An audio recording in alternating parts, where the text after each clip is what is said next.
Bonjour à tous, donc dans cette vidéo, une récurrence pas facile avec une somme et un triple facteur ici, k fois k plus 2, donc loin d'être évident. Après, c'est intéressant à travailler pour tous ceux qui veulent être meilleurs pour aborder les classes prépa en toute sérénité. Donc, je vous propose avant de démontrer la récurrence, parce qu'on va faire ça par récurrence, de voir un petit peu ce que ça donne pour n égale 3. Qu'est-ce qu'elle veut dire cette propriété? Donc pour n égale 3, on va avoir donc la somme de k égale 0 à k égale 3, donc des k plus 1, k plus 2. Alors ça donne quoi? Déjà la somme, elle est de 0 à 3, donc vous aurez bien 4 termes. Le premier terme pour k égale 0. Donc là on aura 0 fois 1 fois 2, donc ça fera 0.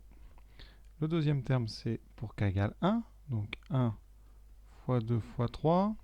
Le troisième terme c'est 2 fois 3 fois 4, c'est pour k égale 2. Et après pour k égale 3, 3 fois 4 fois 5. Alors ça donne quoi ça? Donc 0, plus 2 fois 3, 6. 6 fois 4, 24. Ensuite, 3 fois 4, 12 fois 5, 60. Ça nous donne donc 84 et 6, 90. Que nous donne le second membre? Alors ici j'ai dit n égale 3, donc ça fait 3 fois 3 plus 1, 4, fois 3 plus 2, 5, fois 3 plus 3, 6, le tout divisé par 4. Pour ce, j'ai calculé ici n fois n plus 1, fois n plus 2, fois n plus 3. Les 4, ça se simplifie. On a donc 5 fois 6, 30 fois 3, 90. Donc vous voyez, pour n égale 3, la propriété est vérifiée. Maintenant, eh bien, on va la démontrer par récurrence pour tout entier n. Donc initialisation, ça sera pour le rang n égale 0. Voilà, on démontre donc la propriété par récurrence. Ça vous l'écrivez sur votre copie, parce que pour l'instant, dans le texte, vous voyez, il n'y a pas le mot récurrence. Initialisation. Au rang n égale 0. Donc on a la somme membre de gauche, somme de k égale 0 à k égale 0, dk, k plus 1, k plus 2.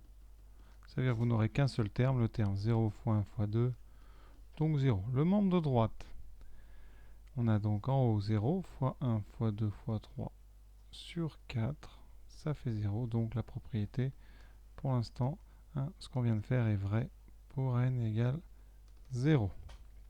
On passe tout de suite à l'hérédité, ça risque d'être long vu la tête de nos expressions, donc on va être patient et appliqué. Voilà, donc on suppose que pour un certain n entier naturel, la propriété est vraie. Alors, quel objectif? Ça sera propriété au rang suivant. Alors, on va l'écrire parce que celle-là, c'est quand même notre objectif. Donc ce qu'il faut montrer, c'est que la somme de k égale 0 à k égale n plus 1, c'est au rang suivant. K plus 1, k plus 2, vous ne changez pas les k, que le n. Ici, ça sera donc n plus 1. On rajoute 1 à n plus 2, n plus 3 et n plus 4 supérieur, enfin divisé par 4, pardon. On va, eh bien, comme c'est des sommes, partir du membre de gauche de la conclusion. On part de la somme de k égale 0 à k égale n plus 1, de k plus 1, k plus 2. On sépare, comme d'habitude, cette somme. On va de k égale 0 jusqu'à k égale n. Et ensuite, le dernier terme, on va le sortir de la somme, donc plus. Donc ça, c'est dans la somme. Et là, on est en dehors de la somme. Donc pour n plus 1, ça fait n plus 1 fois n plus 2 fois n plus 3. Voilà. Et là, on utilise l'hypothèse de récurrence.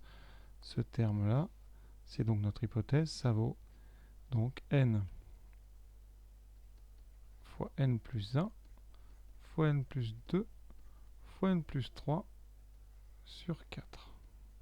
Et on rajoute le dernier terme de la somme au rang suivant, n plus 1, donc n plus 2, n plus 3. Alors, on voit déjà des facteurs communs. On a n plus 1, n plus 2, n plus 3. Donc on factorise par n plus 1, n plus 2 et n plus 3. C'est très avantageux, parce que si vous remarquez dans la conclusion, on a déjà ce triple facteur, n plus 1, n plus 2, n plus 3. Il nous manquera le reste.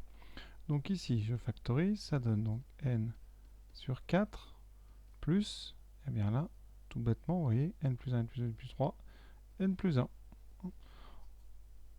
On continue, n plus 1, n plus 2, n plus 3.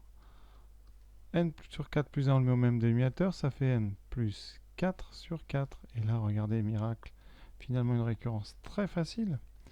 n plus 1, n plus 2, n plus 3. La fraction ici, vous savez, propriété des fractions, si vous avez a fois b divisé par 4, c'est comme si vous avez a fois b divisé par 4. Donc ici, ce sur 4, eh bien, on peut le mettre sous tout le produit. Hein, et donc, on a exactement atteint notre objectif. On a démontré l'hérédité. Hein, l'hérédité est démontrée. Vous voyez, un exercice finalement très simple, étonnamment, alors que le texte avait l'air très compliqué. Ici, la récurrence est passée en 2 temps, 3 mouvements. Reste à faire une belle conclusion, comme d'habitude, mais on a fait évidemment le travail. La propriété est vraie pour n égale 0, première chose à dire, ça c'est l'initialisation. Elle est héréditaire, on vient de le montrer, donc par récurrence, par le principe de récurrence, elle est vraie pour tout n entier naturel. Voilà, à bientôt.